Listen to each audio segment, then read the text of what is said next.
In front of me is TECNO Pova 6 Pro, and today I would like to show you how you can use one-handed mode. Begin by going into Tab menu and looking for one-handed shortcut. When you find it, click on it. As you can see, one-handed mode is on.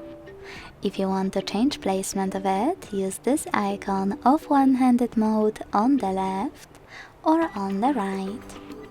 To go back to standard size screen, you can go back to Tab menu and click on the same shortcut.